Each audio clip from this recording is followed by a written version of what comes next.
UPSC का exam देने दिल्ली जा रहा था गरीब लड़का। रास्ते में खूबसूरत विधवा टीटी ने जो उसके साथ किया। उत्तर प्रदेश के एक छोटे से गांव रामपुरा में सुबह का सूरज अभी पूरी तरह निकला भी नहीं था कि मिट्टी के एक पुराने से घर के आंगन में बैठा 24 साल का अरविंद कुमार अपनी आंखों में हजारों सपने लिए आसमान की तरफ देख रहा था। उसके सामने एक पुराना बैग रखा था जिसमें कुछ कपड़े, कुछ किताबें, यूपीएस और उसकी जिंदगी की सबसे बड़ी उम्मीदें रखी हुई थीं। अरविंद किसी अमीर परिवार का बेटा नहीं था। उसके पिता रामकिशन गांव में 2 बीघा जमीन पर खेती करते थे और कभी-कभी मजदूरी भी कर लेते थे।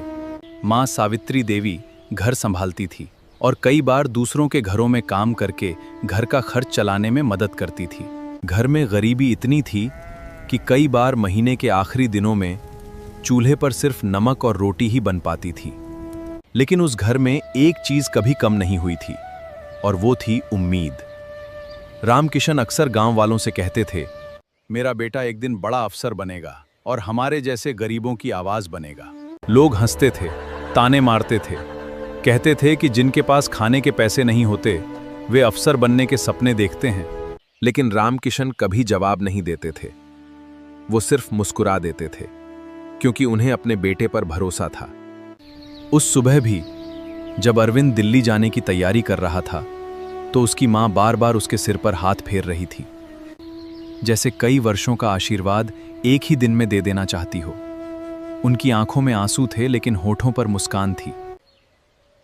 उन्होंने अपनी पुरानी साड़ी के पल्लू में बंधे कुछ नोट निकाले और अरविंद की हथेली पर रख दिए। अरविंद ने देखा, फिर मां का हाथ पकड़ लिया और बोला, मां, ये पैसे अपने पास रखो, मुझे जितने चाहिए थे उतने हैं। लेकिन मां ने उसका हाथ बंद कर दिया और बोली, बेटा, मां के पास देने के लिए और है भी क्या, इसे रख ले। ये सुनकर अरविंद की आंखें भर आईं। उधर पिता रामकिशन अंदर से एक पुरानी घड़ी लेकर आए जो उन्हें उनके पिता से मिली थी।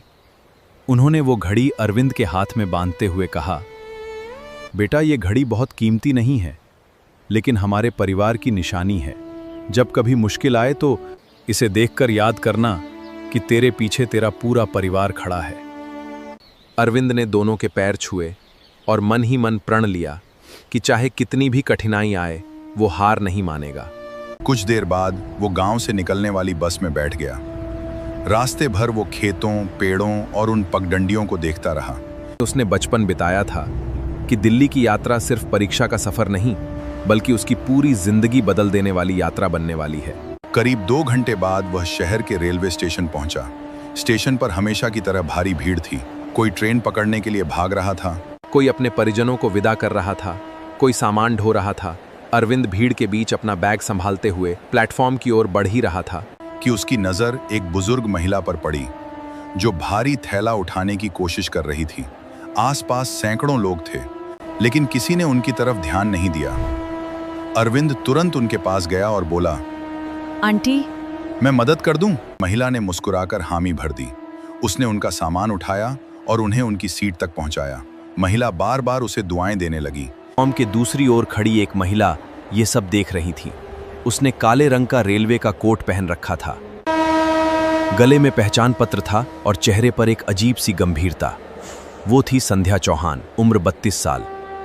उसकी बड़ी बड़ी बड़ी आंखों में एक गहराई थी जिसे देखकर कोई भी समझ सकता था कि उसने जिंदगी में बहुत कुछ सहा है। वो रोज हजारों यात्रियों को देखती थी लेकिन आज उसकी नजर बार बार उसी गरीब लड़के पर जा रही थी जो बिना किसी स्वार्थ के लोगों की मदद कर रहा था। ट्रेन आने में अभी समय था, तभी प्लेटफॉर्म पर अचानक एक बुजुर्ग आदमी चक्कर खाकर गिर पड़े। लोग इकट्ठा तो हो गए लेकिन मदद के लिए कोई आगे नहीं आया। अरविंद दौड़कर उनके पास पहुंचा, अपनी पानी की बोतल निकाली और उन्हें पानी पिलाया। सुनो, यहां मदद चाहिए। फिर स्टेशन के मेडिकल रूम से कर्मचारी। कुछ ही देर में बुजुर्ग की हालत सुधर गई। उन्होंने कांपते हाथों से अरविंद का हाथ पकड़ा और बोले, बेटा, भगवान तुझे बहुत बड़ा इंसान बनाए। अरविंद ने विनम्रता से सिर झुका लिया। यह दृश्य देखकर संध्या के चेहरे पर पहली बार हल्की मुस्कान आई। उसे लगा जैसे वर्षों बाद उसने किसी ऐसे इंसान को देखा है जिसकी अच्छाई दिखावे की नहीं बल्कि दिल से निकलती है। कुछ देर बाद ट्रेन प्लेटफॉर्म पर आ गई। यात्रियों में अफरा तफरी मच गई। अरविंद अपनी स्लीपर कोच की सीट पर पहुंचा और बैग रखकर बैठ गया। उसके आसपास अलग अलग तरह के लोग बैठे थे। कोई मोबाइल में व्यस्त था, कोई खाने में, कोई बातचीत में। ट्रेन धीरे धीरे स्टेशन से निकलने लगी। खिड़की से बाहर जाते हुए शहर को देखते हुए अरविंद अपने सपनों में खो गया था। उसे याद आने लगा कि कैसे उसने रात रात भर लालटेन की रोशनी में पढ़ाई की थी, कैसे दोस्तों ने नौकरी करने की सलाह दी थी, कैसे गांव वालों ने उसका मजाक उड़ाया था, लेकिन उसने कभी हार नहीं मानी। ट्रेन अपनी रफ्तार पकड़ चुकी थी और जिंदगी भी मानो एक। लगभग 1 घंटे बाद कोच में टिकट चेकिंग शुरू हुई। वहीं संध्या चौहान धीरे धीरे सीटों की तरफ बढ़ रही थी। जब वह अरविंद की सीट के पास पहुंची तो उसने टिकट निकालकर आगे कर दिया। संध्या ने टिकट देखा। दिल्ली जा रहे हो? जी मैडम, यूपीएससी की परीक्षा देने। संध्या कुछ क्षण उसे देखती रही। उसके चेहरे पर मेहनत और संघर्ष साफ दिखाई दे रहे थे। उसने हल्की मुस्कान के साथ टिकट वापस कर दिया और आगे बढ़ गई। लेकिन उसके मन में यह सवाल उठ चुका था कि आखिर इतनी कम उम्र में इतना धैर्य और इतनी विनम्रता किसी इंसान में कैसे हो सकती है। उधर अरविंद को बिल्कुल अंदाजा नहीं था कि यह साधारण सी मुलाकात आने वाले दिनों में उसकी पूरी जिंदगी बदलने वाली है। ट्रेन लगातार आगे बढ़ रही थी। सूरज धीरे धीरे पश्चिम की ओर झुकने लगा था और भागती हुई पटरियों के बीच 2 अलग अलग दुनियाओं के 2 अकेले मुसाफिर पहली बार एक दूसरे की जिंदगी के करीब आने लगे थे। ट्रेन अब अपनी पूरी रफ्तार से दिल्ली की ओर बढ़ रही थी। शाम धीरे धीरे रात में बदलने लगी थी। डिब्बे के अंदर भी अब हलचल कम होने लगी थी। कुछ यात्री खाना निकाल चुके थे, कुछ अपनी सीटें ठीक कर रहे थे और कुछ मोबाइल पर बात करने में व्यस्त थे। अरविंद अपनी सीट पर बैठा नोट्स पढ़ रहा था। उसके चेहरे पर वही गंभीरता थी जिसके लिए यह परीक्षा सिर्फ एक परीक्षा नहीं बल्कि पूरे परिवार की उम्मीदों का सवाल हो गई। तभी उसकी नज़र सामने वाली सीट पर बैठी उसी बुजुर्ग विधवा महिला पर गई जिसकी उसने स्टेशन पर मदद की थी।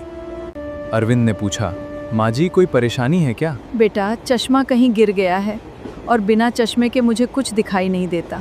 अरविंद तुरंत सीटों के नीचे देखने लगा, बैगों के आसपास और पूरे डिब्बे में देखने लगा।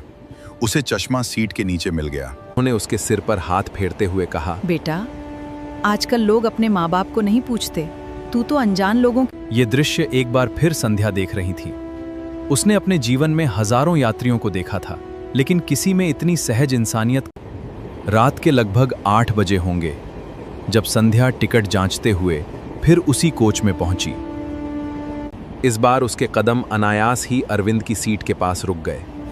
उसने देखा कि अरविंद अभी भी किताबों में डूबा हुआ है। इतनी देर से पढ़ रहे हो, थकान नहीं होती? पहली बार उसने संध्या को ध्यान से देखा। उसकी आंखों में एक अलग ही शालीनता थी, एक अजीब सा सुकून था। थकान तो होती है मैडम, लेकिन सपने बड़े हों तो थकान को भी साथ लेकर चलना पड़ता है। घर में कौन कौन है? मेरे माता पिता ने बहुत संघर्ष किया है, गरीबी और पढ़ाई की। ये मेरी यात्रा है।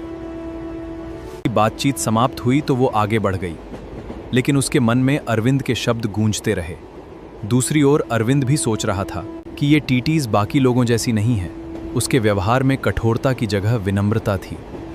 रात और गहरी हो चुकी थी। तभी ट्रेन एक बड़े जंक्शन पर रुकी। प्लेटफॉर्म पर भारी भीड़ थी। कुछ नए यात्री चढ़े और कुछ उतर गए। इसी दौरान उसके पास सामान्य टिकट था। भीड़ के कारण वो गलत डिब्बे में चढ़ गई थी। कुछ यात्री उसे डांटने लगे। कोई कह रहा था कि जुर्माना लगेगा। महिला घबराकर रोने लगी। उसका छोटा बच्चा भी डर गया। तभी संध्या वहां पहुंची। उसने पूरी बात सुनी और महिला से पूछा कि वो कहाँ जा रही हैं। पता चला कि वो अपने बीमार पति को देखने शहर जा रही है और उसके पास बहुत कम पैसे हैं। संध्या ने नियमों का पालन करते हुए भी ऐसा समाधान निकाला कि महिला को परेशानी ना हो। उसने उसे उचित सीट दिलवाई और बच्चे के लिए पानी भी मंगवाया। ये सब देखकर अरविंद के मन में संध्या के लिए सम्मान और बढ़ गया।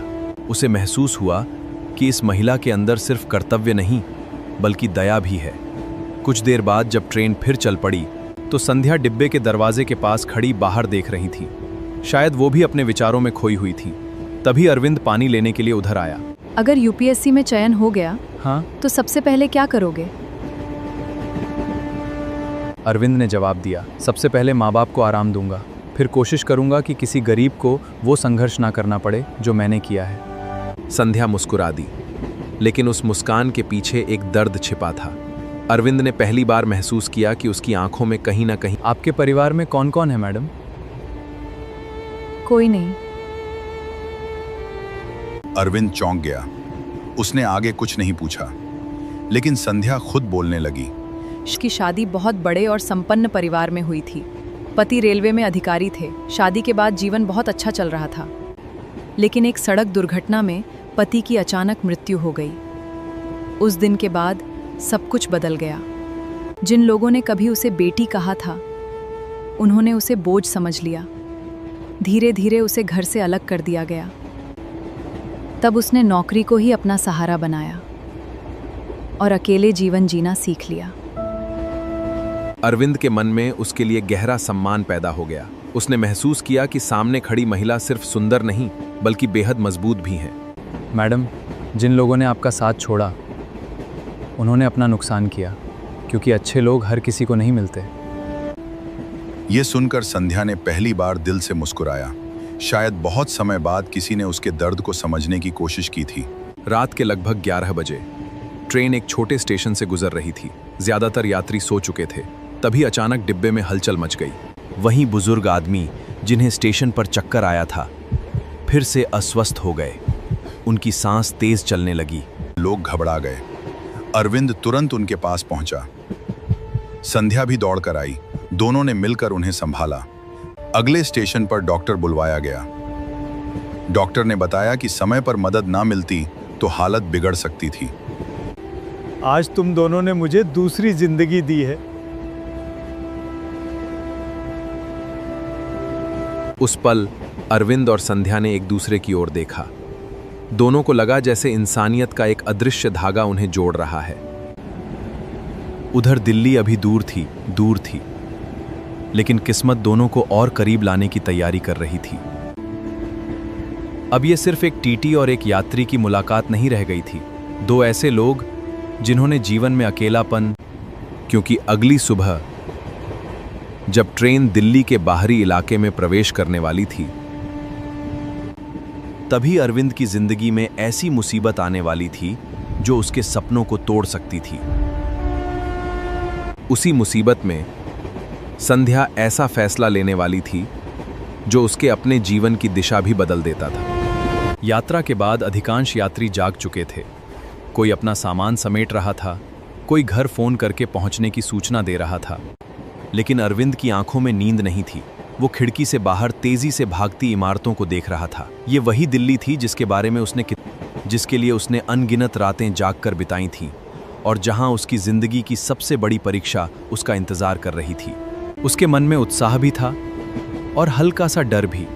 उधर संध्या भी अपनी ड्यूटी पूरी करते हुए बीच बीच में उसकी तरफ देख लेती थी।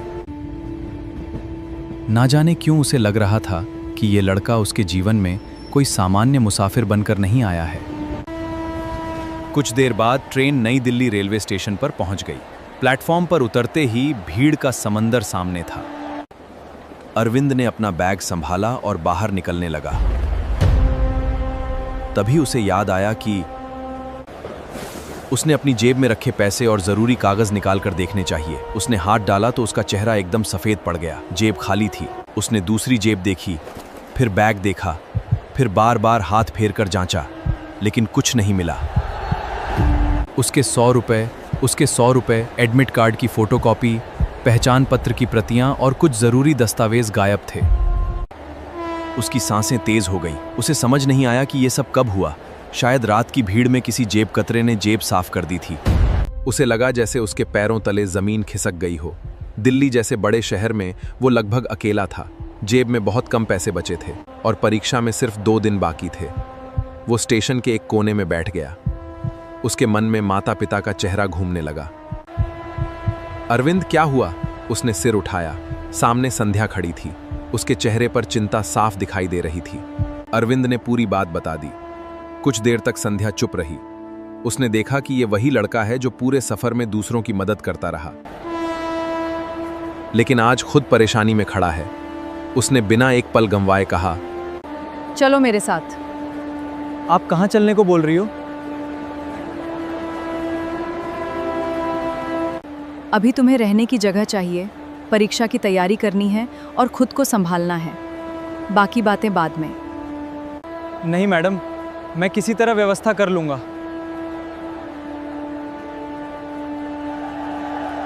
मदद लेना कमजोरी नहीं होती। जब तुम दूसरों की मदद कर सकते हो तो किसी की मदद स्वीकार भी कर सकते हो।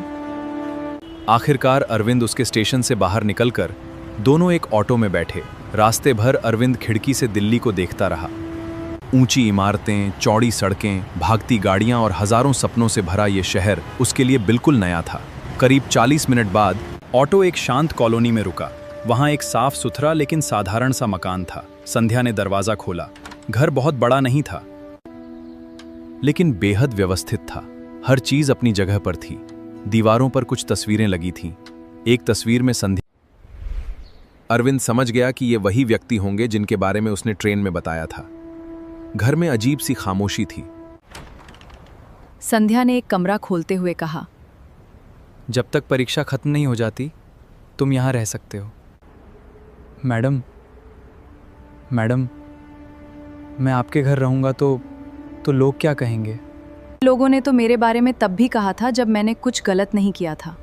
अब मैं लोगों से ज्यादा अपनी अंतरात्मा की सुनती हूँ। अरविंद के पास कोई जवाब नहीं था। उस दिन पहली बार उसने महसूस किया कि सामने खड़ी महिला जितनी सुंदर है उससे कहीं ज्यादा मजबूत है। अगले कुछ दिन तैयारी में बीतने लगे। सुबह संध्या ड्यूटी पर चली जाती और अरविंद पढ़ाई में लग जाता। शाम को वो लौटती तो दोनों चाय पीते हुए थोड़ी बातचीत कर लेते। धीरे धीरे दोनों एक दूसरे के जीवन के बारे में और जानने लगे। अरविंद को पता चला कि संध्या ने अकेले ही अपने जीवन की हर लड़ाई लड़ी है। किसी का सहारा नहीं मिला, लेकिन उसने हार नहीं मानी। दूसरी ओर संध्या को महसूस हुआ कि अरविंद सिर्फ मेहनती ही नहीं बल्कि चरित्रवान भी है। वो घर में रहते हुए हर छोटे बड़े काम में हाथ बटाता। कभी सब्जी ले आता, कभी पानी भर देता, कभी घर की सफाई में मदद कर देता।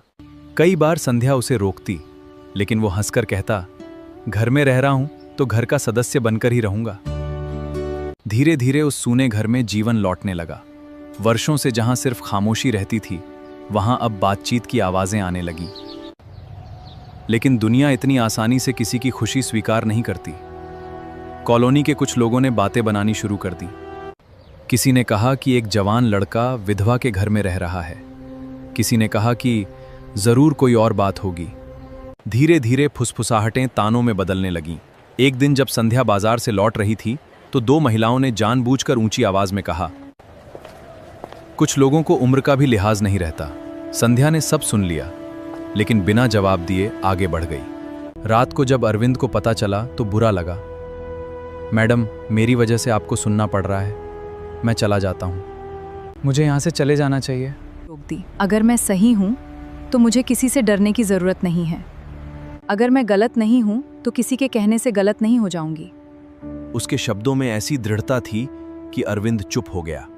उसी रात दोनों छत पर बैठे थे। आसमान में चांद चमक रहा था। हवा हल्की हल्की चल रही थी। काफी देर तक दोनों चुप रहे। जानते हो अरविंद, जब मेरे पति गए थे तब मुझे लगा था कि मेरी जिंदगी यही खत्म हो गई। लेकिन आज इतने साल बाद उस पल दोनों के बीच कोई प्रेम का इजहार नहीं हुआ, कोई बड़ी बात नहीं हुई, लेकिन एक गहरा विश्वास जन्म ले चुका था। ऐसा विश्वास और मजबूत होने वाला था। उधर परीक्षा का दिन अब बेहद करीब आ चुका था। अरविंद अपनी पूरी ताकत से तैयारी कर रहा था। संध्या भी हर तरह से उसका हौसला बढ़ा रही थी। लेकिन किस्मत अभी दोनों का इम्तिहान लेने वाली थी, क्योंकि क्योंकि परीक्षा से ठीक पहले संध्या के अतीत से कुछ ऐसे लोग वापस आने वाले थे जिन्होंने कभी उसे घर से निकाल दिया था, और उनकी वापसी दोनों की जिंदगी में एक नया तूफान खड़ा कर देने वाली थी। यूपीएससी की प्रारंभिक परीक्षा में अब सिर्फ एक दिन बचा था। अरविंद दिन रात पढ़ाई में लगा हुआ था। उसकी आंखों के नीचे हल्के काले घेरे पड़ गए थे, लेकिन उसके इरादों की चमक पहले से कहीं ज्यादा मजबूत थी। दूसरी ओर संध्या भी उसकी हर जरूरत का ध्यान रख रही थी। वो सुबह उसके लिए नाश्ता बनाती, समय पर खाना रखती। तुम सिर्फ पढ़ाई पर ध्यान दो, बाकी सब मैं संभाल लूंगी। अरविंद कई बार सोचता कि जिस महिला को उसने कुछ दिन पहले तक जाना भी नहीं था, वो उसके लिए इतना सब क्यों कर रही है। लेकिन फिर उसे संध्या की आंखों में वो अकेलापन दिखाई देता जो शायद वर्षों से किसी अपने का इंतजार कर रहा था। उस दिन दोपहर का समय था। अरविंद अपने कमरे में बैठा नोट्स दोहरा रहा था और संध्या रसोई में थी। तभी घर के बाहर एक बड़ी गाड़ी आकर रुकी। कुछ ही क्षण बाद दरवाजा ने दरवाजा खोला। ये वही लोग थे जिन्हें वो कभी अपना परिवार कहती थीं, उसके दिवंगत पति के पिता और 2 छोटे भाई। वे अचानक उसके दरवाजे पर खड़े थे। कुछ क्षणों के लिए समय जैसे रुक गया। संध्या की आंखों में पुराने जख्म फिर से उसे याद आ गया वो दिन जब पति की मृत्यु के कुछ ही महीनों बाद उसी घर से उसे अपमानित करके निकाल दिया गया था। कैसी हो संध्या? इतने साल बाद अचानक आने की वजह? घर के अंदर बैठने के बाद धीरे धीरे उनकी असली मंशा सामने आने लगी। उन्हें पता चला था कि संध्या अब रेलवे में सम्मानित पद पर है और हाल ही में उसके नाम पर कुछ संपत्ति भी हुई है। वे दोबारा उससे संबंध जोड़ना चाहते थे, लेकिन उनके शब्दों में अपनापन कम और स्वार्थ ज्यादा दिखाई दे रहा था। तभी उनमें से एक युवक की नजर अरविंद के कमरे की तरफ गई। कुछ देर बाद जब अरविंद बाहर आया तो सभी की निगाहें उसी पर टिक गईं। उनके चेहरों पर सवाल उभर आए। फिर वही हुआ जिसकी संध्या को आशंका थी। इशारों इशारों में बातें शुरू हुईं, फिर धीरे धीरे वे बातें सीधे आरोपों में बदलने लगीं। अकेले रहने वाली औरत के घर में जवान लड़का रहे तो लोग बातें तो करेंगे ही। ये सुनते ही कमरे का माहौल बदल गया। संध्या का चेहरा अपमान से लाल हो गया। लेकिन उससे पहले अरविंद खड़ा हो गया। उसके चेहरे पर पहली बार गुस्सा दिखाई दे रहा था। उसने शांत लेकिन दृढ़ आवाज में कहा, आप उसका अपमान नहीं कर सकते। बस कीजिए। जिस महिला ने अपने जीवन में जितना संघर्ष किया है उसका सम्मान करना सीखिए। जिस इंसान ने बिना किसी स्वार्थ के मेरी मदद की, उसके बारे में ऐसी बातें करना आपकी सोच दिखाता है, उनका चरित्र नहीं। कमरे में सन्नाटा छा गया। शायद किसी ने उम्मीद नहीं की थी कि एक गरीब लड़का इतने आत्मसम्मान और साहस के साथ खड़ा हो जाएगा। संध्या की आंखें नम हो गईं। वर्षों में पहली बार किसी ने उसके सम्मान के लिए इस तरह आवाज उठाई थी। आखिरकार वे लोग कुछ देर बाद वहां से चले गए, लेकिन जाते जाते कॉलोनी में तरह तरह की बातें फैला कर गए। अगले ही दिन पूरे मोहल्ले में चर्चाएं शुरू हो गईं। कोई कुछ कह रहा था, कोई कुछ, लेकिन इस बार संध्या टूटने के बजाय और मजबूत हो गई। उसने फैसला कर लिया कि वो अब किसी के डर से अपना जीवन नहीं जिएगी। उधर परीक्षा का दिन आ गया। सुबह जब अरविंद तैयार होकर निकला तो उसके चेहरे पर तनाव साफ दिखाई दे रहा था। संध्या ने उसके हाथ में दही चीनी रखी और आज डरना मत, इतने साल की मेहनत तुम्हारे साथ है। अरविंद ने उसके पैर छुए। संध्या तुरंत पीछे हट गई, लेकिन अरविंद ने कहा, उसके लिए धन्यवाद शब्द बहुत छोटा है। संध्या की आंखें भर आईं, लेकिन उसने खुद को संभाल लिया। परीक्षा केंद्र पहुंचने तक वो उसके साथ रही। बाहर हजारों अभ्यर्थियों की भीड़ थी। हर चेहरे पर सपनों का बोझ दिखाई दे रहा था। अरविंद अंदर चला गया और संध्या बाहर एक पेड़ के नीचे बैठ गई। 3 घंटे तक वो वहीं बैठी रही। वो चाहती तो घर जा सकती थी, लेकिन न जाने क्यों उसके कदम वहां से हट नहीं रहे थे। परीक्षा समाप्त हुई। जब अरविंद बाहर निकला तो उसके चेहरे पर संतोष था। उसने मुस्कुराकर कहा, पेपर अच्छा गया। यह सुनते ही संध्या के चेहरे पर वैसी खुशी आई जैसे किसी मां को अपने बेटे की सफलता की खबर मिली हो। अगले कुछ सप्ताह परिणाम के इंतजार में बीते। इस दौरान दोनों का रिश्ता और मजबूत होता गया। अब वे एक दूसरे के दुख और खुशियां बिना कहे समझने लगे थे। कई बार शाम को छत पर बैठकर दोनों अपने पुराने दिनों की बातें करते। वो दिन भी कितने अजीब थे। संध्या अपने पति की यादें साझा करती थी और अरविंद अपने गांव की कहानियां सुनाता। लेकिन इन सब के बीच दोनों के मन में एक ऐसा भाव जम चुका था जिसे वे खुद भी नाम नहीं दे पा रहे थे। ये सिर्फ दोस्ती भी नहीं थी, ये सम्मान, विश्वास, अपनापन और धीरे धीरे गहराता हुआ प्रेम था जो बिना किसी शोर के उनके दिलों में जगह बना रहा था। फिर एक सुबह वो दिन आया जिसका इंतजार वर्षों से था। यूपीएससी प्रारंभिक परीक्षा का परिणाम घोषित होने वाला था। अरविंद का दिल तेजी से धड़क रहा था। संध्या भी उतनी ही बेचैन थी। दोनों लैपटॉप के सामने बैठे थे। वेबसाइट खुली, परिणाम सामने आया। अचानक अरविंद की आंखें फैल गईं। उसके हाथ कांपने लगे। उसका नाम सूची में था। वो प्रारंभिक परीक्षा शानदार अंकों से पास कर चुका था। अगले ही पल उसकी आंखों से आंसू भी निकल आए। संध्या ने पहली बार बिना सोचे उसके सिर पर हाथ रख दिया। उसकी अपनी आंखें भी भर आई थीं। ऐसा लग रहा था जैसे यह सफलता सिर्फ अरविंद की नहीं, बल्कि उन दोनों की साझा जीत हो। लेकिन उन्हें अभी नहीं पता था कि असली मंजिल अभी बाकी है। मुख्य परीक्षा, इंटरव्यू और जीवन की सबसे बड़ी परीक्षा अभी सामने खड़ी थी। और इसी दौरान संध्या को रेलवे विभाग से एक ऐसी खबर मिलने वाली थी जो उसकी जिंदगी बदल सकती थी। जबकि दूसरी ओर अरविंद को अपने दिल के उस सच का सामना करना पड़ने वाला था जिसे वो अब तक खुद से भी छुपाता आया था। यूपीएससी प्रारंभिक परीक्षा का परिणाम आने के बाद जिंदगी पहले जैसी नहीं रही थी। जिस घर में कुछ महीनों पहले सिर्फ खामोशी रहती थी, वहां अब उम्मीदों की आवाजें सुनाई देने लगी थीं। लेकिन अरविंद अच्छी तरह जानता था कि यह सिर्फ शुरुआत है। असली लड़ाई अभी बाकी थी। मुख्य परीक्षा और फिर इंटरव्यू तक का सफर आसान नहीं होने वाला था। दूसरी ओर संध्या भी ये बात समझती थी। उसने अरविंद को कभी जरूरत से ज्यादा खुश होकर ढीला पड़ने नहीं दिया। वो हर दिन उसे याद दिलाती थी कि मंजिल अभी सामने नहीं, थोड़ी दूर और है। आने वाले महीनों में अरविंद ने खुद को पूरी तरह पढ़ाई में झोंक दिया। कई बार निराश भी होता, लेकिन हर बार संध्या उसे संभाल लेती। कभी चाय बनाकर उसके सामने रख देती, कभी कहती कुछ देर तक छत पर टहल लो, कभी उसे उसके माता पिता की उम्मीदें याद दिला देती।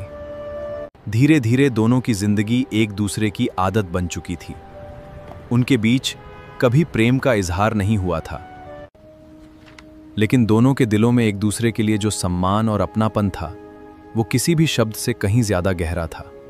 समय गुजरता गया, मुख्य परीक्षा हुई, फिर इंटरव्यू का समय आया। जिस दिन इंटरव्यू था उस दिन भी संध्या सुबह जल्दी उठ गई थी। उसने अरविंद के लिए नाश्ता बनाया। जब वो तैयार होकर बाहर आया तो कुछ क्षण उसे देखती रही। वहीं साधारण गांव का लड़का अब आत्मविश्वास से भरा एक परिपक्व युवा लग रहा था। अब मैं पूरी तरह से तैयार हूं। आज खुद पर भरोसा रखना अरविंद। हाँ। वो जानता था कि अगर इस शहर में कोई इंसान है जिसने उसे गिरने नहीं दिया तो वो संध्या है। इंटरव्यू भी अच्छा हुआ, अब सिर्फ परिणाम का इंतजार था। इसी दौरान संध्या के जीवन में भी एक बड़ी खबर आई। रेलवे विभाग ने उसकी वर्षों की ईमानदार सेवा और उत्कृष्ट कार्यों को देखते हुए उसे पदोन्नति देने का निर्णय लिया। अब वो सिर्फ टीटी रहने वाली नहीं थी, बल्कि रेलवे प्रशासन में एक बड़े जिम्मेदार पद पर पहुंचने वाली थी। ये खबर सुनकर अरविंद सबसे ज्यादा खुश हुआ। उसने कहा, मैडम, ये सम्मान आपको बहुत पहले मिल जाना चाहिए था। संध्या मुस्कुरा दी, लेकिन उसके मन में कहीं ना कहीं एक खालीपन अभी भी था। अच्छी नौकरी थी, लेकिन अपना कहने वाला कोई नहीं था। फिर वो दिन भी आ गया जिसका इंतजार वर्षों की मेहनत कर रही थी। यूपीएससी का अंतिम परिणाम घोषित होने वाला था। घर का माहौल अलग ही था।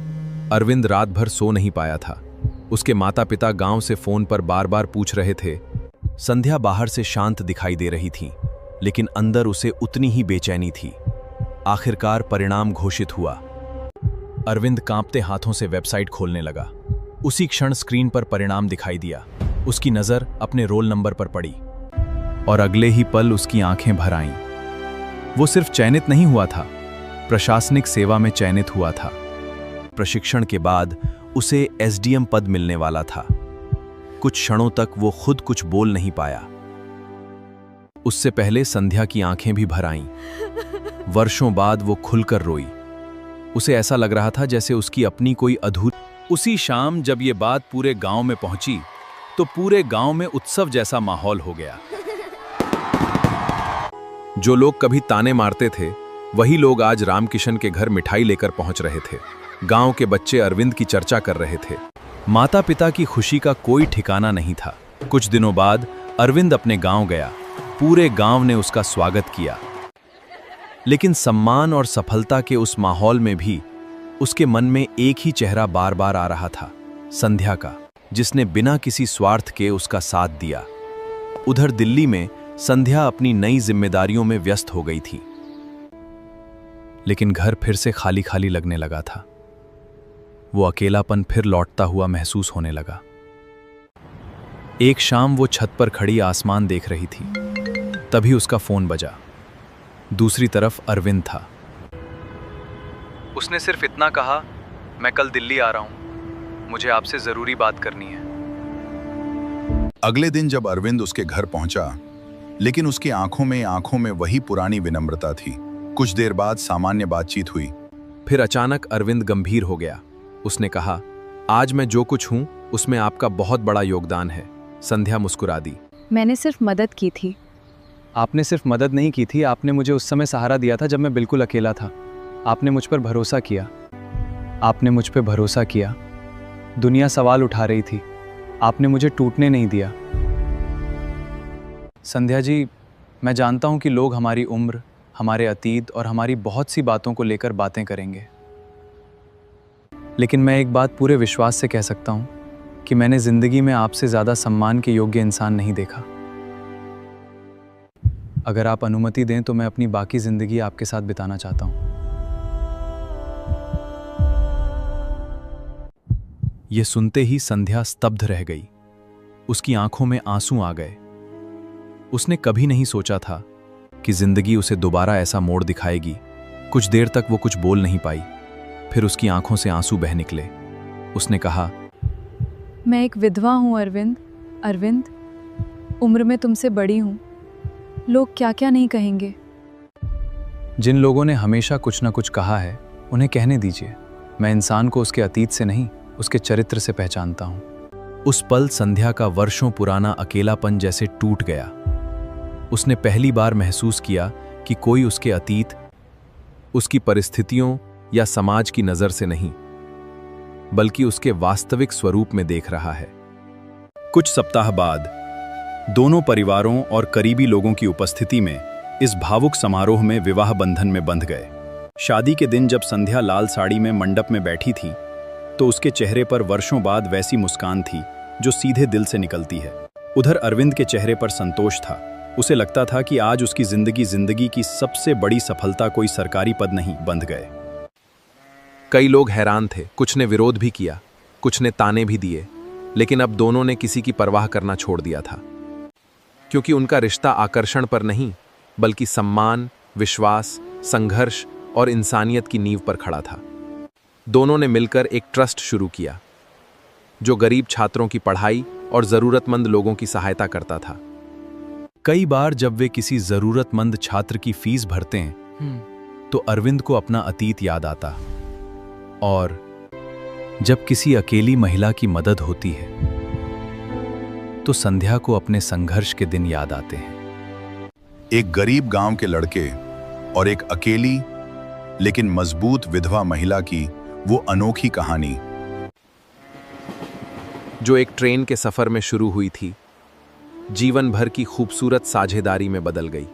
गीत सिर्फ प्रेम की नहीं बल्कि सम्मान, विश्वास, संघर्ष और इंसानियत की हुई थी।